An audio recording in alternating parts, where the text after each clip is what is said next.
Hey everyone, and thanks for jumping back into the Cryptoverse. Today we're going to do NFA Live. It is Thursday morning in the United States. And like always, I'm joined with Guy from Coin Bureau. How's it going? Good, thanks, Ben. Good to see you. Good to see you too. And Rob from Digital Asset News. How's it going, Rob? Great. Hello, everybody. Sorry for my tardiness today. I was just running kind of late, which is why we're starting a few minutes late. But we do have some stuff to talk about today. For instance, we did have I was surprised because we actually haven't done an NFA live since the crash. I don't think, have we? Because the crash was last Friday, I believe. Yeah. So many crashes, Ben. Many crashes. Yeah. It's not crypto if it's not crashing at some point. That's right. It's boring. So I guess the first question, and I'll start with Guy on this, is we had major liquidations last Friday. It's not like that's the first time we've seen that. We saw similar liquidations by all Bitcoin pairs in October of 2020 and October of 2017. So this is just another October for altcoins. But how do you interpret that move? And the other question is with regards to Bitcoin. I mean, Bitcoin held up pretty well, right? Like it dropped 10% or something, but how do you think people can justify, or do you think people will come back around to alts? Because, I mean, quite literally, some of them went to essentially zero.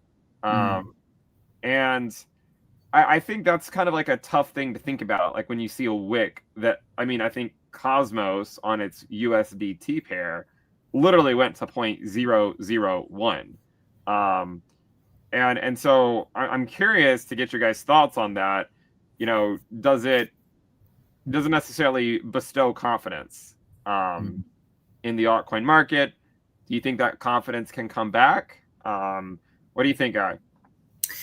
Yeah, well, and let me take the first part of your question first, interpreting it. And as you said, like major liquidations, I think it's worth underlining just how major they are. I mean, I think the quoted figure now is around $19 billion, which is many, many times what FTX was, what we saw in the COVID crash in 2020.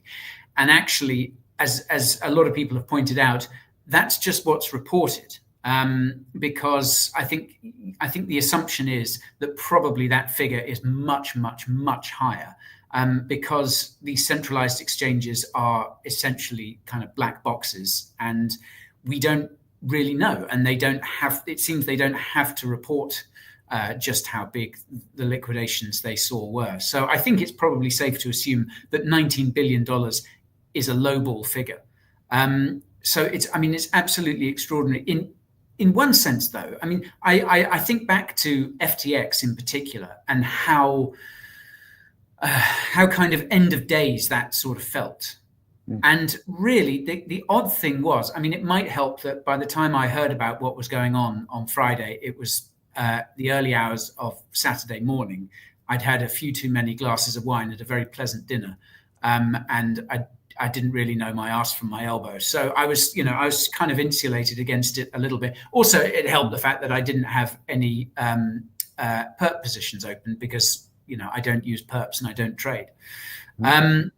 So I think, but yeah, I mean, I think it really shows, in a way, it kind of shows how much crypto has grown in that time as a space, as an industry, as a market since FTX happened. Because, in terms of scale, certainly in terms of liquidations, FTX was much smaller.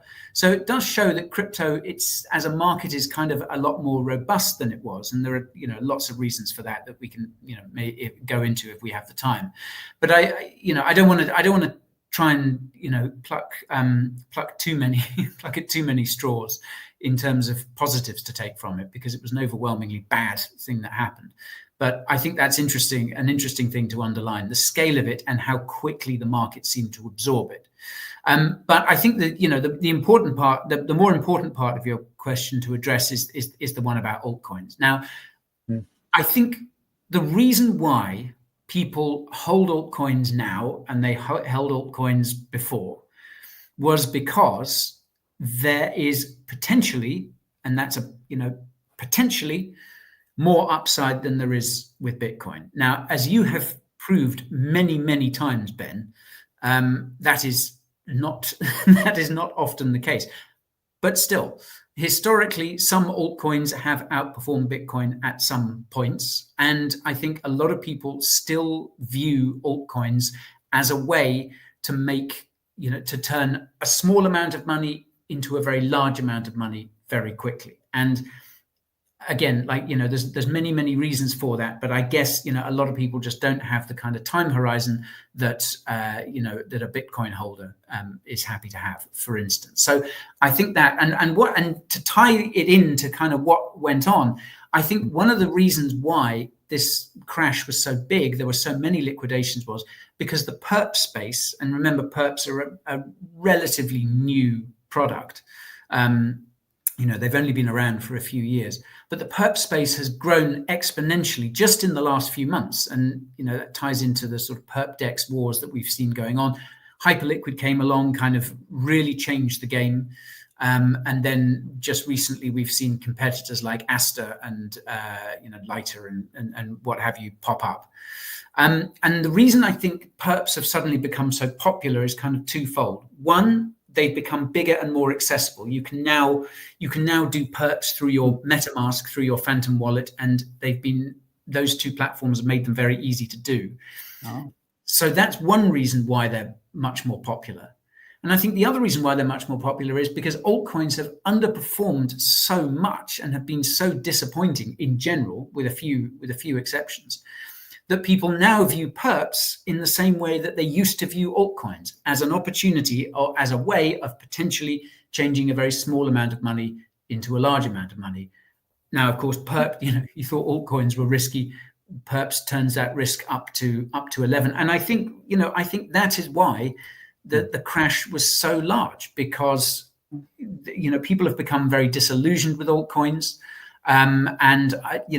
They don't see the same upside in Bitcoin. A lot of people outside of crypto and inside of crypto still feel that they have missed the boat as far as Bitcoin is concerned. And Ben, I'm sure you would say, and I would agree with you, that is not the case. Yet that is how people feel. So they gravitate towards altcoins. Now, that's not to say that all altcoins are just complete speculative nonsense. Most of them are, but not all of them. I'm going to clip just that part where you say altcoins are speculative nonsense. That's the only part. And just loop that again and again on Twitter.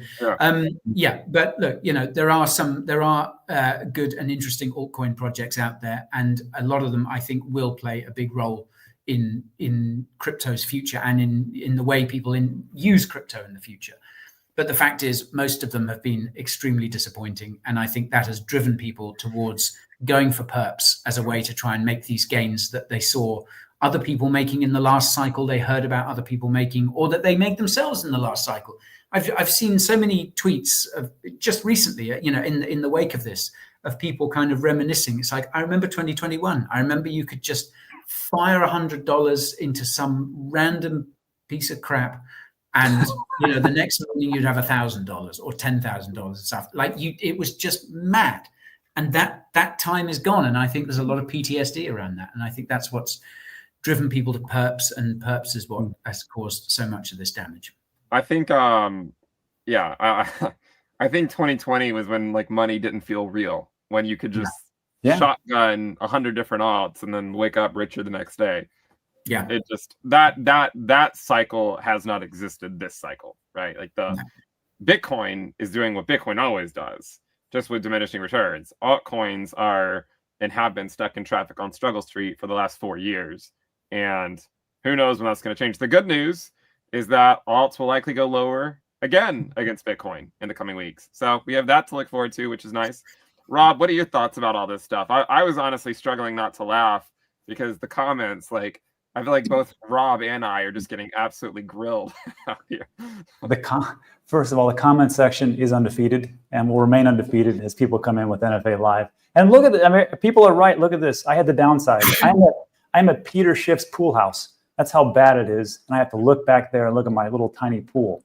So just to piggyback on what Guy talked about as far as PTSD, if you haven't been here since 2021 and you're new, I get it why you would go into what Guy was talking about, with perps and all those things and essentially gambling. But Ben, if you throw up the screen real quick, like this is what we learn from, and this is why I think we have to keep going back to this, which is the same. These are the rules I have on my show, and one of those is you can't use leverage. And the very first rule is don't invest more than you can afford to lose, because if you think like it's all gone, then it is. And people have been putting their entire life savings, millions of dollars, and they've been trading on leverage, and that's where they lose. And so like when we talk about this, about like what Guy was talking about as far as like alts going, or Ben, you said this, alts going to 0.001 for Cosmos. Well, guess what? Two things. First of all, somebody picked that up and they made a killing. That was probably an insider. And then second thing, those were inaccurate. All those things were inaccurate.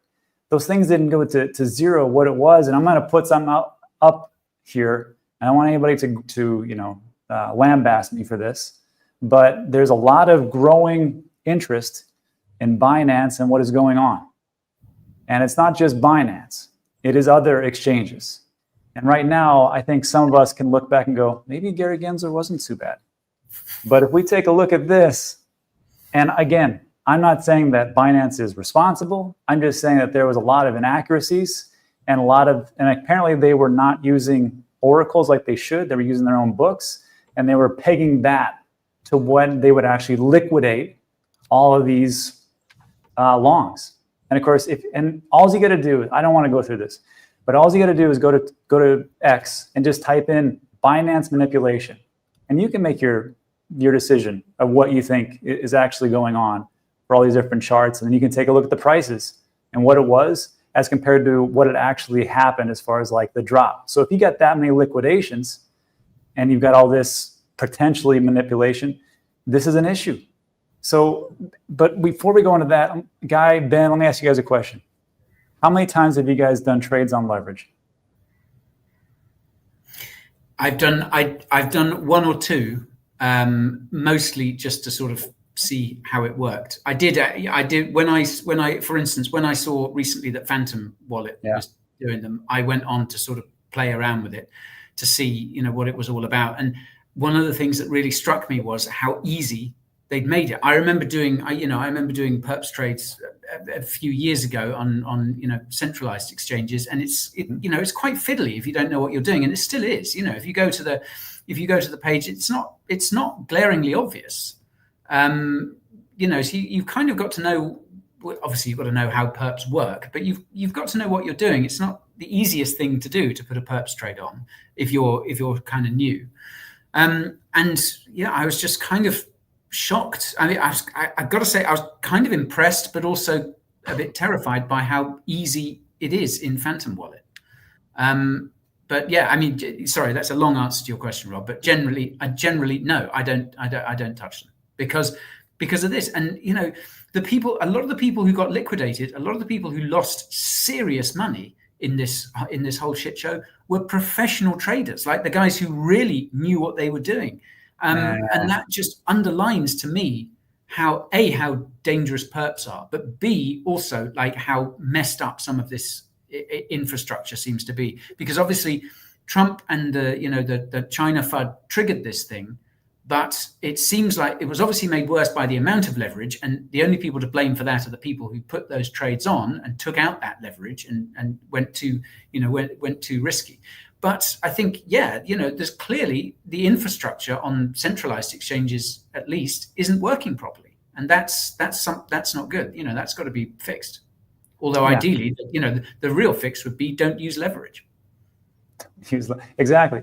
Ben, ever done any kind of leverage trades? Yeah, I have. It's been a while though.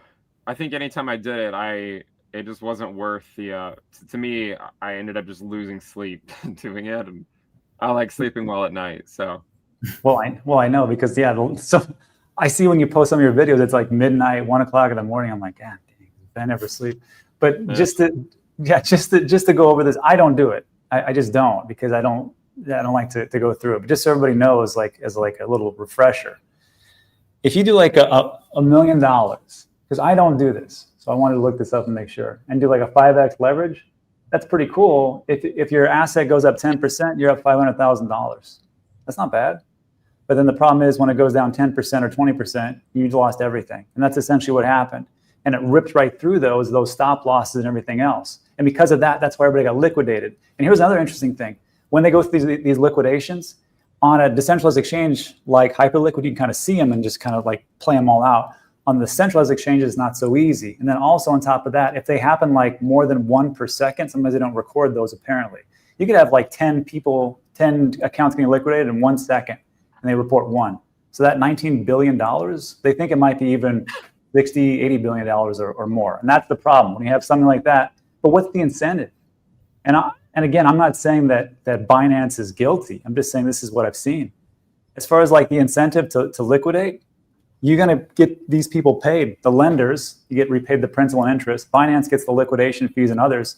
The counterparty traders are the ones that you guys trade or that was traded against. If you lose, they win, they get the money. And then for BNB, OKX, KuCoin, whatever, they're indirect profit from token burns.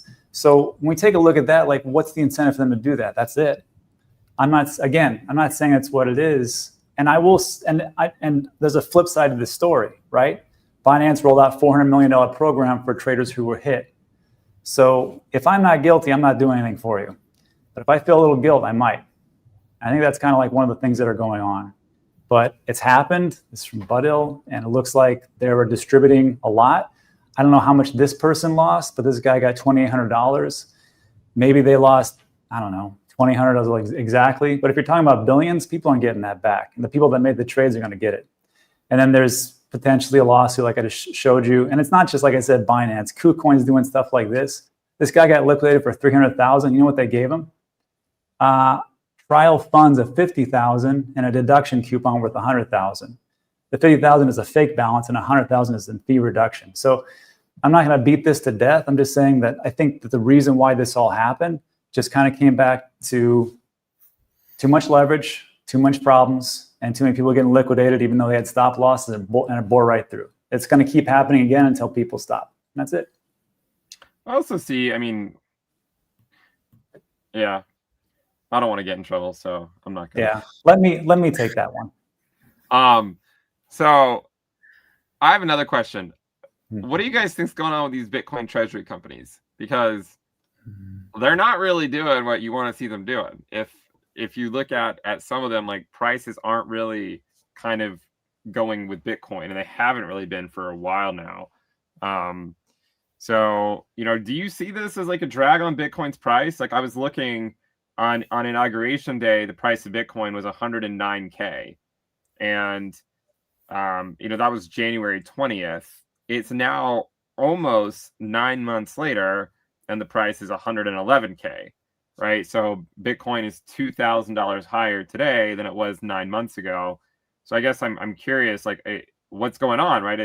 Are these treasury companies, are they a drag on Bitcoin right now? How do you guys interpret this? Rob, I'll start with you.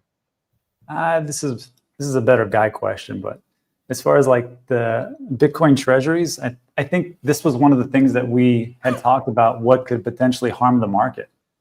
And I have no doubts of MicroStrategy. I have no doubts for, what is it? Microplan or Macroplan, whatever it is, that has the also number 2, Metaplanet. Thank you. But I think a lot of these companies, they looked at what other companies were doing, like MicroStrategy, and said, they're making a lot of revenue.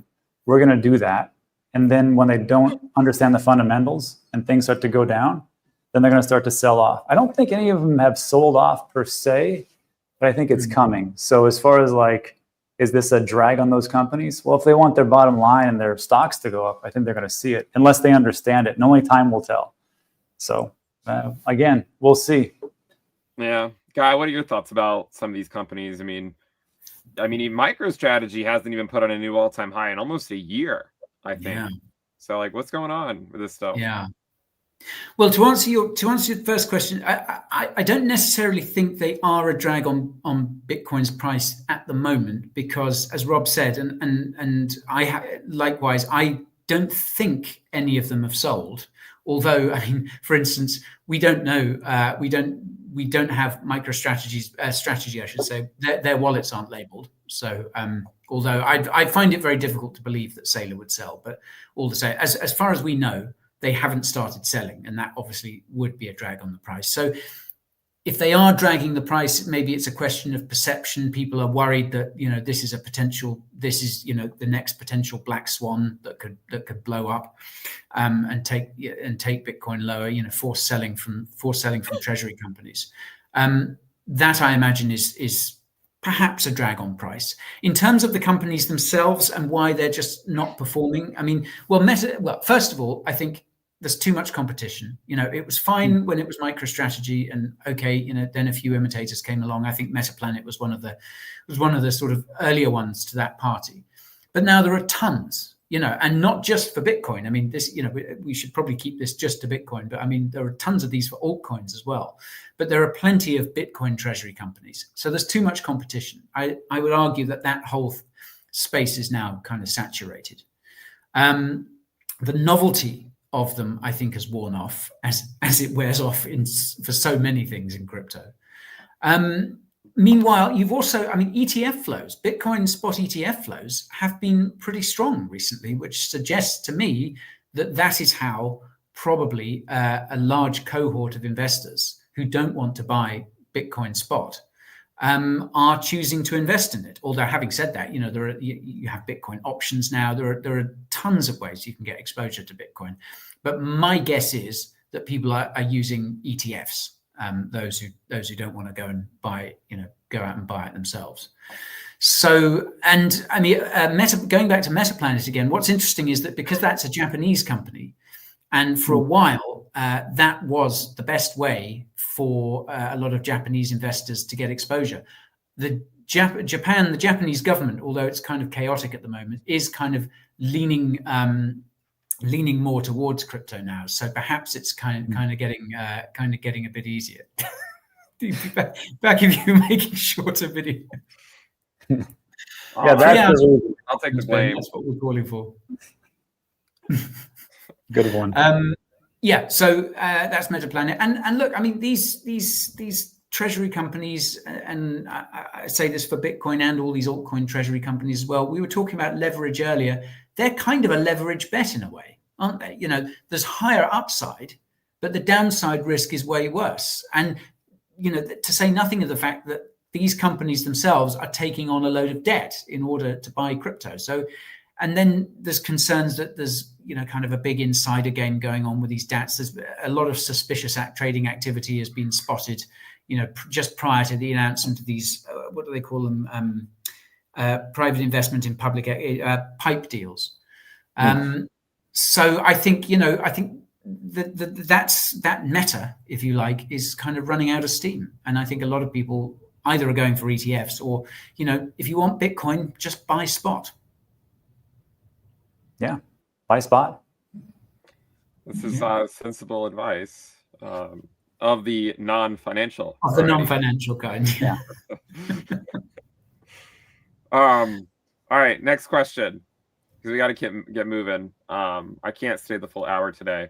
So, is 4-year cycle intact? There's been a lot of discussions recently. Guy, I'll start with you on this. We've always historically topped Q4 post-halving years. It's Q4 post-halving year. Are we going to top? I guess one point is, why would this time be different? The other point is Bitcoin hasn't really gone anywhere in 9 months. So what's going on? What do you make of all this? Well, Bitcoin has gone somewhere. The problem is it's come back. But I, for what it's worth, I still think a Bitcoin top in Q4 is very doable. I think the demand is there and the narrative is there. I think there's a good chance. I can't remember, Ben, in your video when you said or what your time horizon was for ETH putting in a new all-time high. But I kind of agree that is possible as well, as long as this whole treasury company thing doesn't completely collapse in on itself. And if we're talking super cycle, which I'm seeing a lot of talk about now, I kind of feel that just tends to ignore the laws of financial gravity. Like I've said before, until I see otherwise, I kind of do think the 4-year cycle is intact. because I'm very hesitant to say this time is different. But certainly, it depends on what assets you're talking about. Yeah. I mean, it's like, if it's not broke, don't fix it. But who knows what's going to happen? Rob, what do you think? I have no idea. Fair Next enough. question. Fair enough. That's the right answer, I guess. Yeah. We're all just blowing smoke up here. Yeah. We're going to find out. I have no idea. All right. Next question. Gold, silver, uranium, palladium, commodities in general keep surging. What's going on? I mean, some people are speculating that it's like the surge in commodities is kind of taking liquidity out of other markets, including potentially crypto. I mean, gold this morning just hit 42.50. Wow. Right? Let me see the price of gold. 42. It's currently at 42.50. Silver is at $53. So I mean, the price of gold is roughly equivalent to the number of live streamers or the viewers on this stream. We've got 42.36. So what's going on? What's going on with gold? Rob, you got any insight into what's going on in the HeavyMetalVerse? Yeah. Well, first of all, I own a little gold and silver, so I'm pretty happy about that. But it's like every cycle, the same thing. Retail gets in, and then they pretty much hit roughly the top. Ben, can you do me a favor? Throw up that screen. These are the lines right now for gold. This is out of Sydney, Australia, outside a gold bullion store. And then take a look at this. This is another gold bullion dealership. I don't know where this one actually is, but these are people lining up to buy gold. Peter Schiff must be ecstatic, and as well as he should be. So congratulations for all the gold holders from the past. Looks like you're going to crush it, and it's looking pretty good. But the gold, like you said, Ben, gold price is looking good. I think it's this all-time high. Silver over 5 years, if it comes up, all-time high. Maybe not. Platinum, damn it. Palladium. Well, I'm glad to see that not only our centralized exchanges. If you're on the end of the Cryptoverse website, it would have shown it. But That's probably what it was. So yeah, well, I know I think silver at its all-time high. Platinum, but not palladium. I think palladium's actually down, not down, but it's doing pretty well. But over 5 years, you can see that it actually wasn't. But look at this. This is the thing that gets me about gold. As far as the market cap, you had $23 trillion in July of 2025. And right now it's 27 trillion. You had 4 trillion flow into that in what, 3.5 months? 4 trillion. What's the market cap of Bitcoin right now? 2.5. So in 3 months, you had more funds flowing into gold than the entire market cap of Bitcoin, and that's got to say something. So again, congratulations to all the gold and precious metal holders. But as a reminder, I mean, Bitcoin's still not doing too bad. And if we denominate things in Bitcoin, in 2024, it took you 6.6 Bitcoin to buy the average price house. Now it takes 3.5. And in 2016, it took 664. So again, gold's doing great. Bitcoin still doing pretty well. And then, of course, the price goes up, not just because of people get into it, but there's also a multiplier effect. But yeah, congratulations. Guy? Yeah, I mean, well, obviously, as we know all too well on this show, narrative follows price. But nonetheless, gold has a very strong narrative at the moment. It's sort of multi-pronged, isn't it? It's the debasement trade, the fiat debasement trade. Everyone knows China is buying as much as they can get their hands on. Meanwhile, there's a lot of geopolitical instability going around. The world feels more uncertain. The world feels more divided, more polarized, etc. Gold seems to be a lot of people's hedge against that. And here's an interesting fact for you: central bank, as in central banks as a whole, of all central banks' holdings of gold recently flipped those of U.S. Treasuries. So there's the trend. Gold is just seen as the as the safer option. So it's a case of not only gold doing well, but U.S. Treasuries, the U.S. dollar, falling out of favor. Meanwhile, other metals, silver, for instance, that Rob pointed out, it's got a multi-pronged narrative as well. It's kind of a beta play on gold. It's also very useful in industry. Like silver has a lot of industrial uses. Solar panels. I think it's in a lot of phones, cars, etc. And the gold-silver ratio has been kind of pointing in this direction for quite a long time. So silver's got a strong narrative. Uranium, which we've discussed a few times, basically fuel for the AI revolution. And palladium, as you mentioned, Ben, I don't know much about it. I think you're the palladium expert, but catalytic converters, right? Isn't that the big thing for palladium? Yeah, it's one of them. Yeah.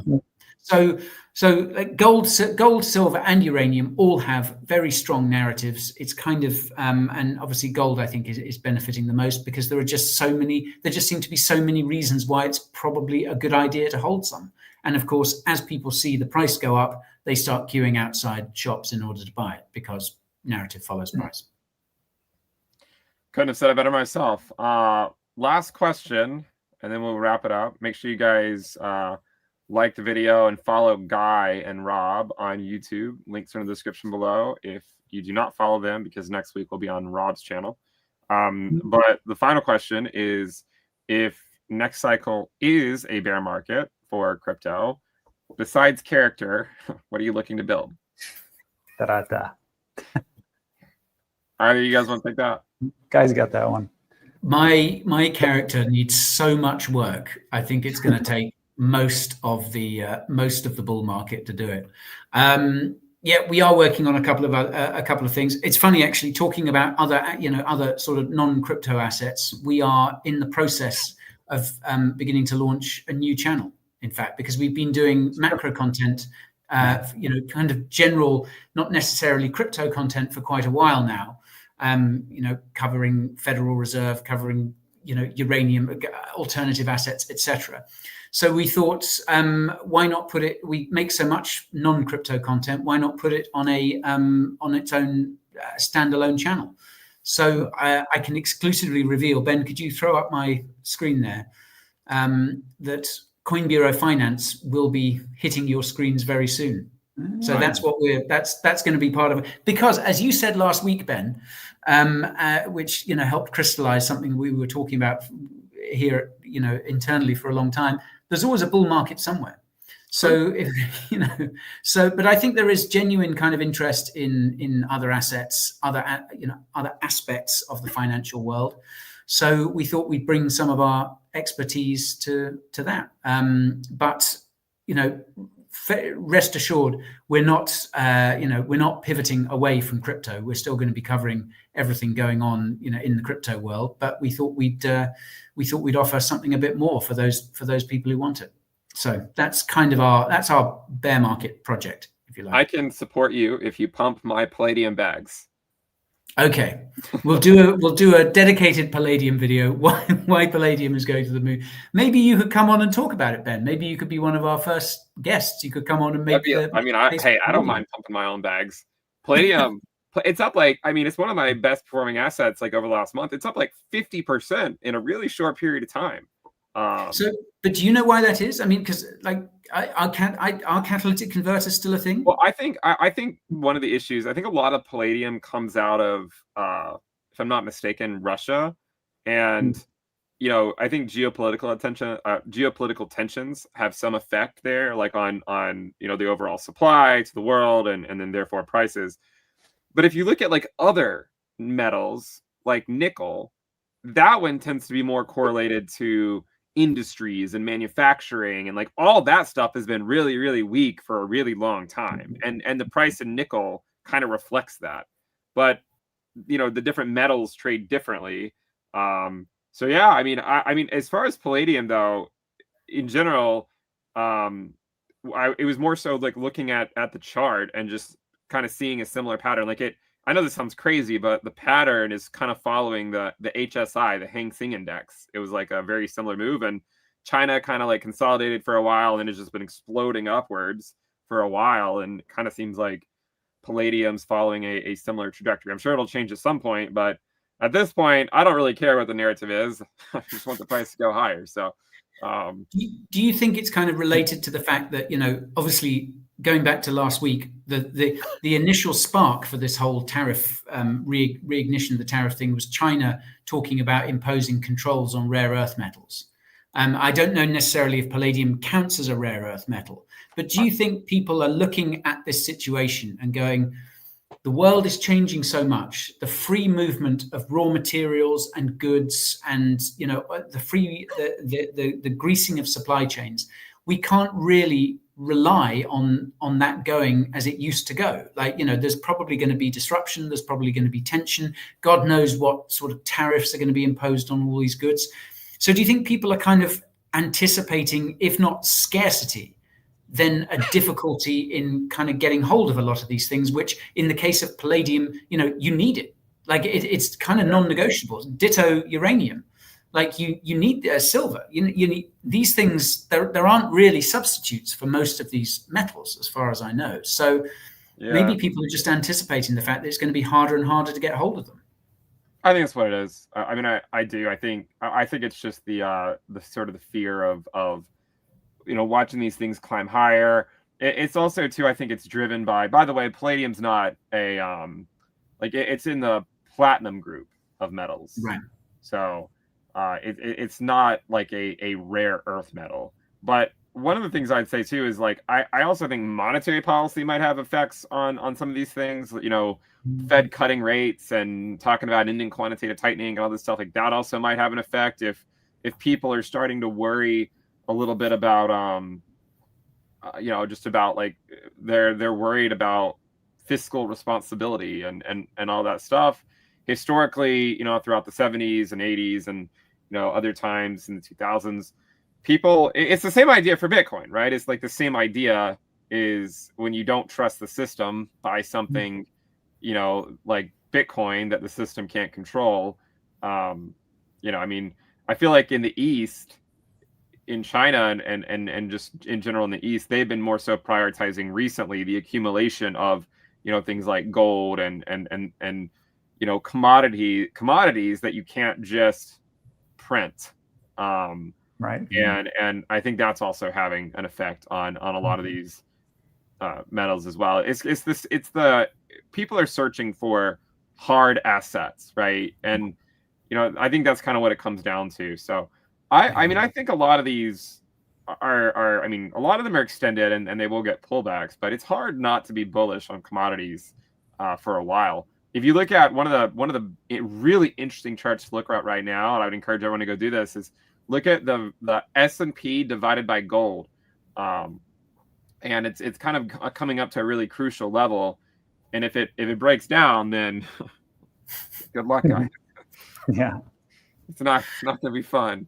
But no, I mean it's really kind of an interesting time in the markets, and really I think we're experiencing something for the first time in my adult life, where you're seeing commodities really start to outperform, like the index, like the S&P. I mean, the S&P is down a lot against gold, even though the S&P has done well. It's the same thing, like alts are down against Bitcoin. I mean, Peter Schiff, like a lot of what he says, people in crypto hate, right? But a lot of what he says about gold, it's like, I feel that way in crypto about alts against Bitcoin, and he came to his understanding probably going through cycles in decades past where he saw like gold outperforming gold doing well, stocks underperforming. And then whenever stocks go into a recession, gold keeps going up and then stocks go down. So that was kind of gold goes down in the short term in downturns, but then it recovers a lot quicker than stocks. So I think like the conviction that he has felt is because that's what he experienced, probably back in like the 80s, the 70s and the 80s. And he's just been waiting 30 years. I guess there's also another bull run in 2000, but he's probably been waiting a long time just to get back to these market conditions because he knew they would eventually come back.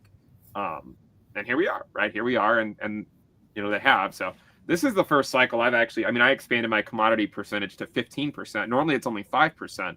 But this cycle I expanded it because I just thought it was the right cycle to do so. I think we will wrap it up. There's only a couple other questions. I don't know that we really have time, but someone wanted to know where was it? They were just asking about Ethereum. Here's gold or ETH to 5K first. This might be a tough one. Whew. I don't know. With current trends, probably gold, given the absolute state of the crypto market at the moment. Yeah, I at the moment I would say gold. That could flip tomorrow, but that would be my if you held a gun to my head, that would be it. Yeah. I would think by market cap. I mean, if there could be a little positive about the trade war, you could see ETH running up there. I mean, it takes a lot to move gold to 5K, but sure. Someone says, does Ben still, I think he misspelled Rob. So I think what he meant to say is, does Rob still expect ETH to go to 5.3K?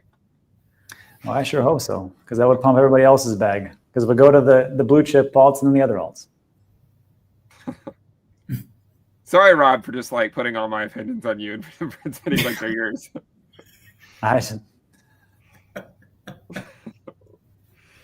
You're a good sport. Yeah. All right. I think we'll wrap it up. I got to get running. Thank you guys for tuning in. Again, if you're not subscribed to, gosh, we have 4,500 people. So I guess maybe that means gold's going to 4,500. But if you're not subscribed to Guy, go subscribe to Guy. If you're not subscribed to Rob, go subscribe to Rob. Links in the description below. Next week, we will be on Rob's channel.